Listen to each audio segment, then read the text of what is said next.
ગુજરાત લોકસભાની એક એવી બેઠક જ્યાંથી એક તરફ યુવા ઉમેદવાર તો બીજી તરફ પીઢ સાંસદ આ બેઠક પર ચૂંટણી લડી રહ્યા છે અને આજે વાત કરવી છે ભરૂચ લોકસભા બેઠકની। નમસ્કાર, આપ જોઈ રહ્યા છો સંદેશ ન્યૂઝ અને આપની સાથે હું ભાવિની ડબકર એટલે કે આપની રિપોર્ટર ગાડીવાળી। આજે પહોંચી ગઈ છે ભરૂચ લોકસભા બેઠક પર, જ્યાં છેલ્લા 6 ટર્મથી મનસુખ વસાવા સાંસદ છે અને ફરી એકવાર ભારતીય જનતા પાર્ટીએ તેમને રિપીટ કર્યા છે। તો સામે આમ આદમી પાર્ટીના ઉમેદવાર ચૈતર વસાવા આ બેઠક પરથી ચૂંટણી લડી રહ્યા છે। ચૈતર વસાવા સાથે મુલાકાત કરવી છે, ચૂંટણી જંગ જીતવા માટે શું તૈયારીઓ કરી છે, કયા મુદ્દાઓને લઈને તે લોકો સમક્ષ જવાના છે, આ સાથે જ અહીંયાની જનતા પણ ચૈતર વસાવાને લઈને શું કહી રહી છે, શું માની રહી છે એ પણ જાણવું છે। તો આવો મળીએ ચૈતર વસાવાને। આમ આદમી પાર્ટીએ ગુજરાતમાં 2 બેઠક ઉપર ચૂંટણી લડવાનું નક્કી કર્યું છે, જેમાં એક બેઠક ભરૂચ લોકસભા બેઠક જ્યાંથી ઉમેદવાર તરીકે ચૈતર વસાવાને મેદાને ઉતાર્યા છે। એમને મળીએ, વાતચીત કરીએ। ચૈતરભાઈ નમસ્કાર। નમસ્કાર નમસ્કાર। ઉમેદવારી નોંધાવી દીધી છે, હવે મેદાને ઉતરી ગયા છો, બરાબર। તૈયારી કેવી છે? સૌથી પહેલા જ્યારથી અમારું નામ જાહેર થયું છે, અમે અને અમારી પૂરી ટીમ ભરૂચ લોકસભાના સંસદીય વિસ્તારમાં ફરીએ છીએ। તમે જોઈ શકો છો, અમે સ્વાભિમાન યાત્રા કાઢી છે, આજે અમારો 13મો દિવસ છે અને દરેક વિસ્તારમાં અમે ફર્યા છે। લોકોએ ખૂબ સારો આવકાર આપ્યો છે અને અમને વિશ્વાસ આપ્યો છે કે ચોક્કસ આ લોકસભામાં બધા સાથે રહેવાના છે। ત્યારે તૈયારી અમારી પૂરજોશમાં ચાલે છે અને ચોક્કસ આગળ ખૂબ સારી રીતે અમે રણનીતિ બનાવીને વધી રહ્યા છે। મેં એક સ્લોગન સાંભળ્યું, ચૈતર જ ચાલે। હા, શું આ વખતે ચૈતર ચાલશે? ચોક્કસ આ વખતે ચૈતર ચાલશે। કઈ રણનીતિથી, કયા ગણિતથી ચૈતરભાઈ આગળ વધી રહ્યા છે લોકસભા જીતવા માટે? તમે જોઈ શકો છો, મનસુખભાઈ વસાવાને 30 વર્ષ અહીં મળ્યા છે। મનસુખભાઈ વસાવા પર આદિવાસી સમાજ હોય કે ભરૂચના સંસદીય લોકોનું બહુ અપેક્ષા હતી, આશા હતી કે ગુજરાતમાં એમની સરકાર છે, દેશમાં એમની સરકાર છે, તો મનસુખભાઈ વસાવા આદિવાસી સમાજ માટે સારું કરશે, અહીંના યુવાનો માટે નોકરીઓ માટે કરશે। જે લોકોની જમીનો સંપાદન થઈ છે, જીએમડીસીમાં, જીઆઈડીસીમાં, નેશનલ હાઈવેમાં, રેલવેમાં, નહેરોમાં, હાઈ ટેન્શન લાઇનોમાં, તો એમને પણ યોગ્ય વળતર મળશે, એના માટે મનસુખભાઈ વસાવા કરશે, એમની સરકાર છે। ત્યારે પણ એવું થયું નથી। ત્યારે આ વખતે ચોક્કસ અમે લોકોની વચ્ચે જઈએ છીએ। લોકો અમારા કામથી પણ પ્રભાવિત છે, અમારાથી પણ પ્રભાવિત છે। જે રીતે ચૂંટાયા બાદ અમે ડેડિયાપાડામાં કામો કરીએ છીએ, એ જ રીતે આવનારા દિવસોમાં પણ ભરૂચના લોકો માટે કરીએ, અમારા પ્રયત્ન રહેશે। તમે જોયું હશે કે ડેડિયાપાડા ધારાસભ્ય તરીકે ચૂંટાયા બાદ મારા તા કાર્યાલયો ધમધમે છે। જ્યારથી પહેલા દિવસે અમે ચૂંટાયા, દર ગુરુવારે મારે ડેડિયાપાડાના કાર્યાલય પર હું બેસું છું, દર સોમવારે હું સાગબારાના કાર્યાલય પર બેસું છું, લોકોને હું સાંભળું છું, એનું નિરાકરણ લાવું છું। દર મંથલી મારો પહેલો સોમવાર સાગબારા લોક દરબાર હોય છે, દર ગુરુવાર પહેલો મારા ડેડિયાપાડા લોક દરબાર હોય છે, જેથી કરીને લોકોની પ્રશ્નોને વાચા આપી શકાય, નિરાકરણ। એટલે તમે એવું માનો છો કે મનસુખભાઈ આટલા ટાઈમથી સાંસદ હોવા છતાં પણ ઘણા કામ નથી કર્યા? નથી કર્યા, બિલકુલ। આજે મનસુખભાઈ વસાવાનું 30 વર્ષમાં પોતાના સંસદીય વિસ્તારમાં એક કાર્યાલય નથી। મનસુખભાઈ વસાવા જો લોકોની સેવા કરવા માંગતા હોય, મનસુખભાઈ તો એવું કહે છે કે મારે કાર્યાલયની જરૂર નથી। મારી જ્યારે એમની સાથે વાત થઈ ત્યારે એમણે એવું કહ્યું કે મારે કાર્યાલયમાં બેસવું નથી, મારે લોકોની વચ્ચે જવું છે ને એમના કામ કરવા છે। કોઈ સ્ટેન્ડ હશે, ઓફિસ હશે તો લોકો આવશે ને। મનસુખભાઈને હોદવા નાદોદ તો કોઈ જવાનું નથી। મનસુખભાઈ રાજપીપળા રહે છે, જંબુસર, વાગરા કે ભરૂચના લોકો ત્યાં જવાના નથી। મનસુખભાઈએ ભરૂચ, એની આજુબાજુના વિધાનસભાના ક્ષેત્રોમાં જે પણ સંસદીય એમનું ક્ષેત્ર છે, લોકોના જો કામ કરવાના હોય તો ઓફિસ બહુ જરૂરી છે। આજે તમે ડેડિયાપાડા, મારી ઓફિસ છે, 2 માણસો મેં રાખ્યા છે। વૃદ્ધ પેન્શન યોજના હોય, વૃદ્ધ પેન્શન યોજના હોય, વિધવા પેન્શન યોજના હોય, ખેતીવાડીના બોરની યોજના હોય, લેવલિંગની યોજના હોય, તમામ પ્રકારના ફોર્મો અમે ત્યાં ભરીએ છીએ। લોકો હું હોય કે ના હોય, લોકો આવે છે, એમનું ડોક્યુમેન્ટ આપે છે, એમને એ લાભ અમે અપાવીએ છીએ। ત્યારે દાતરડીથી લઈને ટ્રેક્ટર સુધીની જે ગવર્મેન્ટ જે પણ યોજનાઓ છે, સરકાર જેટલા પણ પ્રયત્ન કરશે, પણ અમારા જેવા લોકપ્રતિનિધિઓ જો લોકો સુધી પહોંચતું નહીં કરીએ તો એ લોકોને સુધી પહોંચવાનું નથી। ચેતરભાઈ, ઇન્ડિયા અલાયન્સમાંથી તમને આ ઉમેદવારી અહીંયા ભરૂચ લોકસભા બેઠક પર આપી છે, પણ નારાજગી હજુ પણ ઘણા બધા બીજા પાર્ટીના નેતાઓમાં પણ જોવા મળી છે। બરાબર। તો રાષ્ટ્રીય લેવલનું ગઠબંધન છે, લોકહિત માટે, લોકતંત્રને બચાવવા માટેનું ગઠબંધન છે અને એમાં ગુજરાતમાં 26માંથી 2 બેઠકો અમને મળી છે. એમાં ભરૂચ બેઠક, એમાં હું પોતે ઉમેદવાર છું. અને કોંગ્રેસના ઘણા નેતાઓ મને અભિનંદન પણ આપ્યા છે, મારું સ્વાગત પણ કર્યું છે. અને જે લોકો લોકસભા લડવા માટેના ઉત્સુક હતા એમની થોડી નારાજગી હતી, પણ અમે બધા, અમારા કોઈ મતભેદ નથી, અમે બધા સાથે રહીશું. માત્ર ચૈતરભાઈ કે આમ આદમી પાર્ટી નહીં, પણ તમામ કોંગ્રેસના અગ્રણીઓ, આમ આદમી પાર્ટીના અગ્રણીઓ અને અમે ભરૂચ સંસદીય ક્ષેત્રના લોકો બધા એક મુઠ્ઠી બનીને કામ કરીશું તો ચોક્કસ આ લોકસભા અમે જીતીશું. ચેતરભાઈ આ બેઠક પરથી ચૂંટણી લડી રહ્યા છે, પરંતુ અહેમદ પટેલ કોંગ્રેસના દિગ્ગજ નેતા, એમનો પરિવાર પણ ક્યાંક નાખુશ છે. એ અમે એમની સ્વાભાવિકપણે અહીંથી માનનીય સ્વર્ગીય અહેમદભાઈ પટેલ પ્રતિનિધિત્વ કરતા હતા, તો એમના દીકરી મુમતાજબેન, ફેજલભાઈ એમના પુત્રને અહીંથી લડવાની ઈચ્છા હતી. પણ જ્યારે દેશના હિતની વાત હતી ત્યારે સમગ્ર વિપક્ષી દળો ભેગા થયા અને અમને અહીંથી ઉમેદવાર અમારા નામની એમના મોવડી મંડળે નક્કી કર્યું છે, સહમતિ આપી છે. ત્યારે અમે આગળ પણ મુમતાજબેન સાથે એમના ઘરે મળ્યા છે અને આવનાર દિવસોમાં પણ અમે સાથે મળીશું અને બધા એક સાથે એમને પણ, એમનું પણ માન સન્માન જળવાય, એમને પણ વિશ્વાસમાં લઈને અમે ઉતરવાના છે. ચોક્કસ બધા અમારી સાથે રહેશે, અમારા માટે બધા મહેનત કરશે. ચેતરભાઈ, રાહુલ ગાંધી વાત કરી રહ્યા છે, ભારત જોડો યાત્રા કાઢી રહ્યા છે, ભારતના લોકોને જોડવાની વાત કરી રહ્યા છે, પાર્ટીઓને જોડવાની વાત કરી રહ્યા છે, પણ પોતે કોંગ્રેસ અંદર ગુજરાતમાં તૂટી રહી છે. એક પછી એક નેતાઓ કોંગ્રેસ છોડી રહ્યા છે, તો આમ આદમી પાર્ટીને સાથ કેવી રીતે, કેટલા નેતાઓનો મળશે? આજે તમે જોઈ લો, દેશમાં ભાજપ કોંગ્રેસ મુક્ત ભારતની વાત કરે છે, પણ આજે આખી ભાજપ કોંગ્રેસ યુક્ત થઈ ગઈ છે. એનું કારણ એ છે કે એ લોકો સામ દામ દળ ભેદ નીતિ અપનાવી રહ્યા છે, લોભ લાલચ આપી રહ્યા છે અને ઓપરેશન લોટસ ચલાવી રહ્યા છે.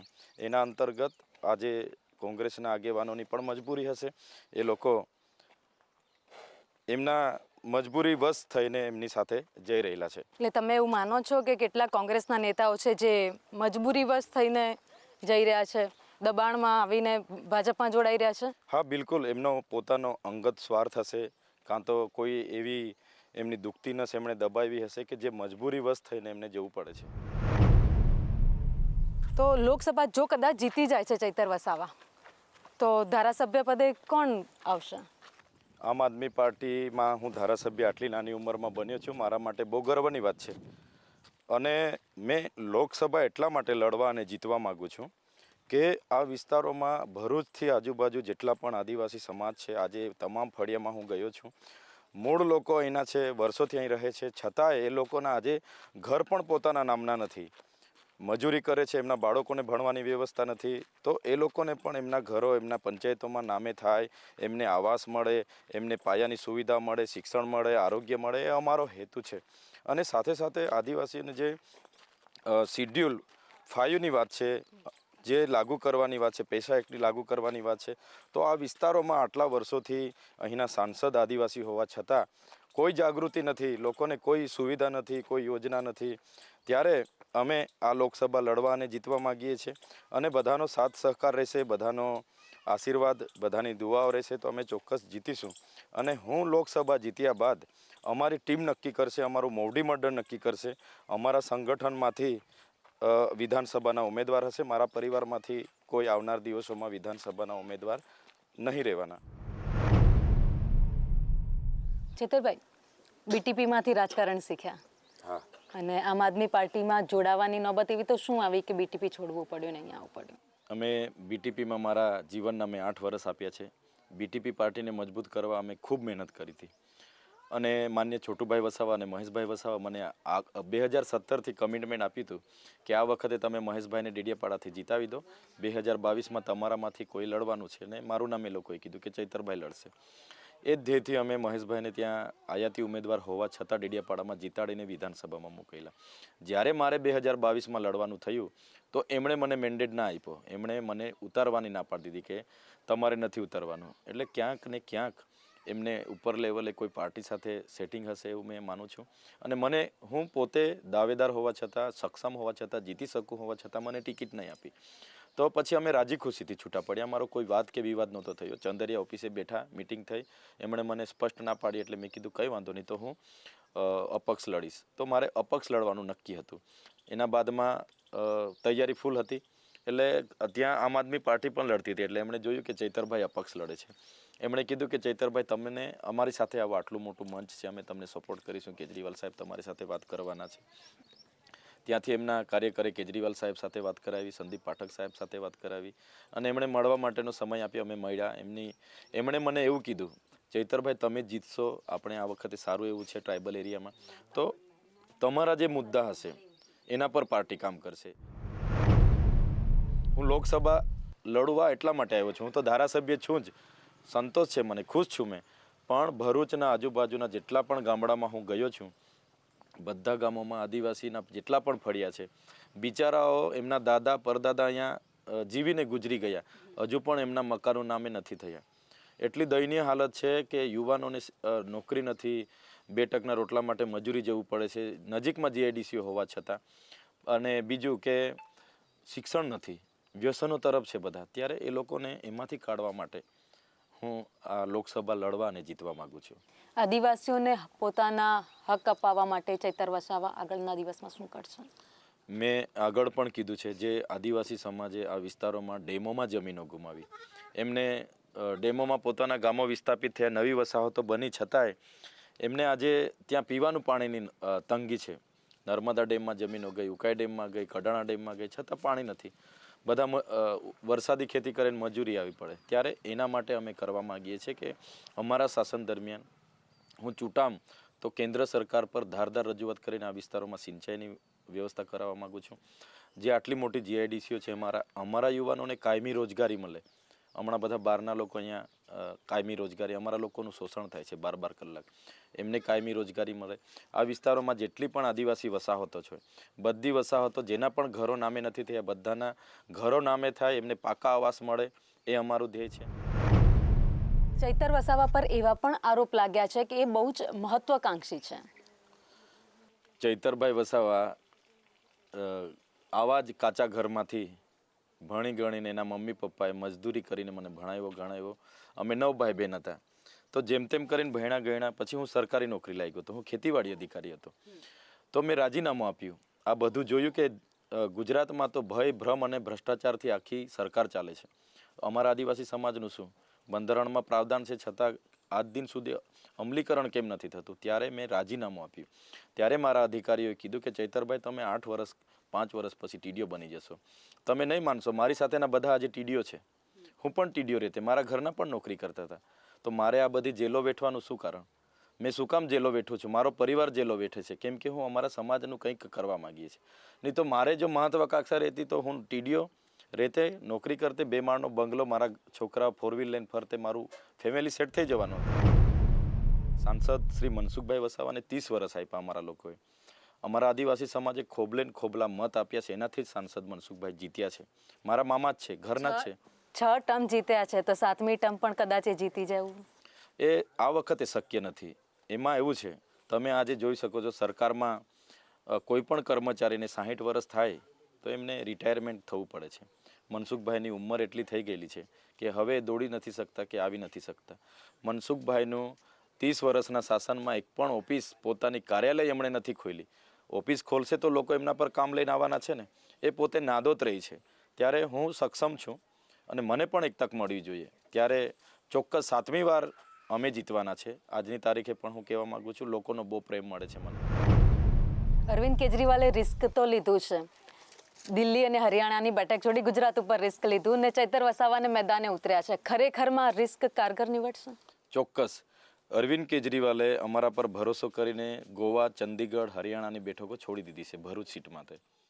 આજે તમે ગુજરાતમાં જોઈ શકો છો, ભાજપને માત્ર ભરૂચ સીટનો ડર છે.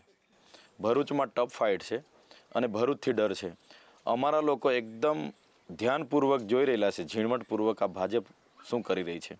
અહીંના આદિવાસી લીડરોને મને તોડવા માટે, મને રોકવા માટે આદિવાસી લીડરોનો ભરતી મેળો ચાલુ કરી દીધો છે. હર્ષદ વસાવાને લઈ ગયા, નારાયણ રાઠવાને લઈ ગયા, હમણાં છોટુભાઈના દીકરા મહેશભાઈ વસાવાને લઈ જવા. તો આ ડર છે, ચૈતર વસાવાનો ડર છે. ચૈતરભાઈ, એક ફોરેસ્ટ અધિકારીને લાફો મારવો, ધમકી આપવાનો જે મુદ્દો હતો, એના કારણે જેલમાં પણ જવું પડ્યું. શું હતો સમગ્ર મામલો? સમગ્ર મામલો એવો હતો કે હું જ્યારથી ધારાસભ્ય ચૂંટાયો છું ને લોકોના કામ કરું છું, શિક્ષણ માટે બોલું છું, આરોગ્ય માટે બોલું છું, નોકરી માટે બોલું, આવાસ માટે બોલું, મહિલા માટે બોલું, એટલે સરકારને ગમતું નથી. કોઈ ફોરેસ્ટ અધિકારીને હું મારું તો એ કયા દવાખાને હતા અને કઈ તારીખે, જે તારીખે મારવાની વાત એ લોકો કરે છે તે દિવસે તો પોલીસ બંદોબસ્તમાં હતી મારે તે ઘરે. એટલે એવી કોઈ ઘટના ઘટી નથી. આખી એક વાર્તા આખી બનાવીને એક ધારાસભ્યને ઘરેથી લઈ જવા માટે આખો પોલીસનો કાફલો આવે, છતાંય અમે વેઠી લીધું છે. ભગવાનની દયાથી આજે છૂટીને બહાર છે, પણ લોકો એમની કરણી અને કથની જાણી ગયા છે. મારી સાથે જે હેરાનગતિ થઈ છે એ બીજા કોઈની સાથે ના થાય એવું માનું છું, અને લોકો આનો બદલો લોકસભામાં લેવાના છે. એક એવો મુદ્દો કયો રહેશે ચૈતર વસાવાનો જે મુદ્દાને લઈને ખાસ લોકસભા ચૂંટણીમાં લોકો સમક્ષ મત માંગવા જશે? મારો મુદ્દો એ જ છે કે જે રીતે ધર્મના નામની રાજનીતિ ચાલે છે, જાતિના નામની રાજનીતિ ચાલે છે, જે રીતે ગુજરાતમાં ભય, ભ્રમ અને ભ્રષ્ટાચાર આજે એમના થકી જ આ ભાજપ સરકાર ચાલે છે, ત્યારે એમનો અહમ તોડવા માટે, એમને રોકવા માટે હું લોકસભામાં ઉતર્યો છું. એ જ વાત લઈને હું લોકો વચ્ચે જઈશ અને લોકોના જે નથી કામો થયા એ કામો કરવાના વિશ્વાસ સાથે જઈશ અને લોકો મારા પર ભરોસો મૂકશે. ચૈતરભાઈ, કોંગ્રેસ અહેમદ પટેલના દીકરી, કોંગ્રેસના દિગ્ગજ નેતા એવા, હા, એમણે એવું એક નિવેદન આપ્યું હતું કે આમ આદમી પાર્ટી કોંગ્રેસમાં એટલે ભાડાના મકાનમાં આવીને માલિક બનવા માંગે છે.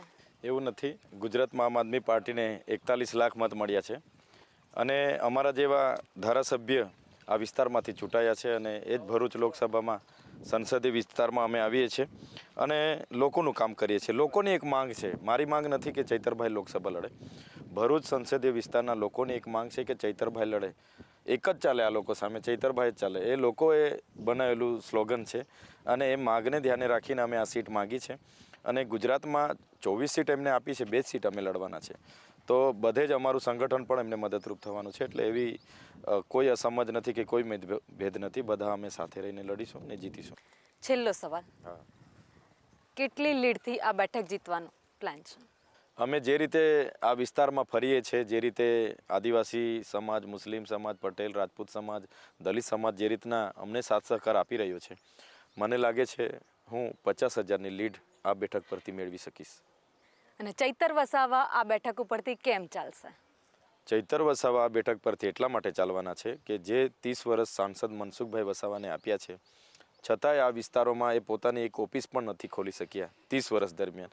એમની સરકાર હોવા છતાં આજે આદિવાસી ગામો ને ગામો, ઘરો એમના નામે નથી થયા. આદિવાસીઓની જમીનો બધી જતી રહી, એમાં કોઈ વળતર નથી મળ્યું. ત્યારે આ વખતે ચૈતરભાઈ વસાવા ચાલવાના છે અને આજેથી તમને કેમ છું, આ બેઠક અમે 50,000ની લીડથી જીતવાના છે. અને ભરૂચ લોકસભા એક એવી બેઠક છે જે અમને હેડ્રિક મારતા રોકી શકશે. ચૈતરભાઈ જોડાયા, તમારો સમય આપ્યો. ધન્યવાદ, ખૂબ ખૂબ આભાર ભાવિની બેન. ભાઈ, હજુ સુધી આ ગામમાં કયા કયા કામ છે જે જરૂર છે અને નથી થયા? જે સદસ્ય હોય પંચાયતના તેમને મળે છે, પણ જેમને જરૂરત છે તેમને મળતા નથી. હા, કમ્પ્લેટ પાણી આવે છે, રોડ સરસ થયા છે, અમને વૃદ્ધા પેન્શન આપે છે, બધું જ આપે છે. અમારા જન્મ જ સમનીમાં થયો છે, એટલે હું લગભગ 50 વર્ષની મારી ઉંમર છે. ત્યાં સુધીમાં અમારા ગામમાં બધા કામ બહુ સારા થયા છે અને રોડ રસ્તા બધું બહુ કમ્પ્લીટ છે, પાણીની સગવડ બી સારી છે. એ તો અમુક તો પ્રોબ્લેમ તો રહેવાના જ છે. હવે તો થોડા રસ્તાઓનો તો પ્રોબ્લેમ બહુ મોટા જ છે, તો બરાબર. લાઇટ વીજળીનું તો કામ કેવું છે કે અમુક ટાઈમે બહુ જ જાય છે વીજળી. તો જે 24 કલાક રહેવી જોઈએ એ પ્રમાણે રહે છે, પણ અમુક તો ફોલ્ટ રહે જ છે. તો આજના એપિસોડમાં આમ આદમી પાર્ટીના ઉમેદવાર ચૈતર વસાવા સાથે વાતચીત કરી. ભરૂચ લોકસભા બેઠક પર વસાવા વર્સિસ વસાવાનો ખેલ થવાનો છે. ચૈતર વસાવાએ તો અનેક દાવા કરી દીધા છે કે આ ચૂંટણી હું જ જીતવાનો છું, લોકોના કામ કરવાનો છું ને મેં લોકોના કામ કર્યા પણ છે. પણ ખરો ખેલ તો જનતાના હાથમાં છે કે કોણ આ બેઠક પરથી જીત મેળવે છે. 6 ટર્મથી સાંસદ રહેલા મનસુખ વસાવા જે ફરી એકવાર રિપીટ થયા છે કે પછી ચૈતર વસાવા?